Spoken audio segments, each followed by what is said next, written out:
Snatching મારા દ્વારા અને પોલીસની ટીમ દ્વારા સ્નેચિંગ અમે એ અનુસંધાને કરેલ છે કે જ્યારે અમે પેટ્રોલિંગમાં હોઈએ છીએ, ફૂડ પેટ્રોલિંગમાં, રૂટીન પેટ્રોલિંગમાં, ત્યારે અમને જોવામાં આવે છે કે લોકો અલગ અલગ રીતે એટલે કાનની નીચે દબાવીને મોબાઈલ ચાલુ હોય છે, ચાલુ રસ્તા ઉપર મોબાઈલ ખુલ્લો રાખીને આ રીતે નીકળે, બિલકુલ મતલબ અલગ અલગ રીતે બેદરકારીથી રસ્તા ઉપર નીકળતા હોય છે.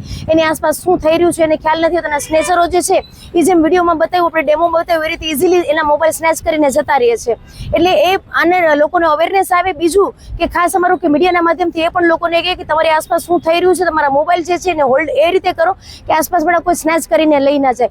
ઉપરાંત તમે આ ડેમો દરમિયાન એ પણ જોયું કે જ્યારે સ્નેચ કરીને જે પોલીસ જે છે કે સ્નેચરના સ્વાંગમાં હતી અને લઈ જાય છે, તો આસપાસ વાળા ન તો કોઈ નોટિસ કરે છે, બાજુમાંથી નીકળતા માણસ કોઈ નોટિસ બી નથી કરતા અને એને મદદ કરવાનો પણ પ્રયત્ન નથી કરતા. એટલે જનતાને મારે એ પણ અપીલ છે ક્યારેક આવો કંઈ બનાવ બને તો એના વ્હીકલના નંબર લઈ લે, એની પાછળ થોડો પીછો કરવાનો પ્રયત્ન પણ કરે. જ્યારે બે ચાર લોકો છે તો એ રીતે તો આવી અવેરનેસ અને થોડીક સાવચેતી રાખીએ તો આ સ્નેચરોને છે ને કોઈ ચાન્સ ન મળે અને આ સ્નેચિંગથી આપણે બચી શકીએ.